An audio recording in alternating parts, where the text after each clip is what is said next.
Hi friends, మీకు ఇవాళ నేను నేతి బీరకాయతో అల్లం కారం ఎలా తయారు చేయాలో చెప్తాను.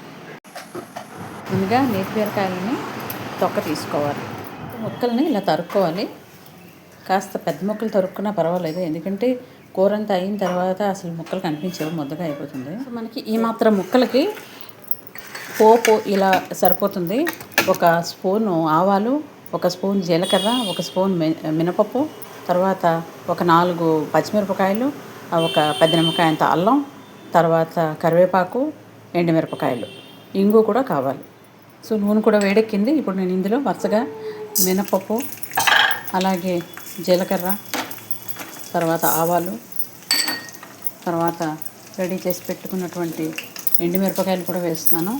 అలాగే కాస్త ఇంగు కూడా వేస్తాను. పోపు వేగిపోయింది.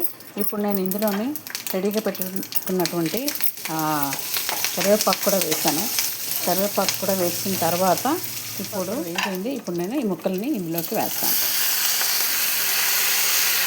సో ఈ ముక్కలన్నీ వేసిన తర్వాత ఇప్పుడు నేను ఇందులోని ఒక టేబుల్ స్పూను అంటే సరిపడా ఉప్పు కూడా వేస్తున్నాను. అలాగే ఒక చిటికెడు పసుపు కూడా వేస్తున్నాను. వేసి కలుపుతాను.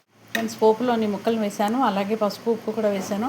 వేసి కలిపాను బాగా. కలిపి దీని మీద ఇప్పుడు మూత పెట్టి కాసేపు మగ్గనిస్తాను. ఫ్రెండ్స్, కూరని మగ్గనిస్తున్నాము. ఈలోపుగా మనం ఇందాక రెడీ చేసుకున్నటువంటి పచ్చిమిరపకాయలని అలాగే అల్లాన్ని మిక్సీ చేసుకున్నాం. ఫ్రెండ్స్, ఇప్పుడు మనం వేరేగా ఒక మూకుడు తీసుకొని మూకుడులో ఒక స్పూను నూనె వేసి అందులో మనం మిక్సీ చేసి పెట్టుకున్నటువంటి పచ్చిమిరపకాయ అల్లం ముద్దను వేసి ఒక 2 నిమిషాలు పచ్చిపోయే వరకు కలుపుకోవాలి. ఇలా కలుపుకుంటే దాంట్లో ఉన్న పచ్చివాసన కాస్త పోతుంది. పెట్టుకున్న అల్లం పచ్చిమిరపకాయ ముద్దను ఈ ఉడుకుతున్న కూరలో వేసి ఉడకనిద్దాం. చూసారా నీళ్ళతో ఎలాగా ఉడుకుతుందో, ఈ కూరలో ఎన్ని నీళ్ళు ఊరిపోయాయో. చూసారా కూర ఉడికిపోయింది. ఇలా చూసేసరికి నీళ్ళు లేకుండా ఆయిల్ తేలుతుంది. ఇలాంటప్పుడు మనం స్టవ్ ఆర్పేసుకోవాలి. బీరకాయ కూరని గిన్నెలోకి తీసేసుకున్నాను. బీరకాయతో అల్లంకారం కూర ఎలా తయారు చేయాలో నేర్చుకున్నారు కదా. సో మీరు కూడా తయారు చేసుకొని ఎంజాయ్ చేయండి. అలాగే నా ఛానల్ని సబ్స్క్రైబ్ చేయండి, షేర్ చేయండి, లైక్ చేయండి. Thank you.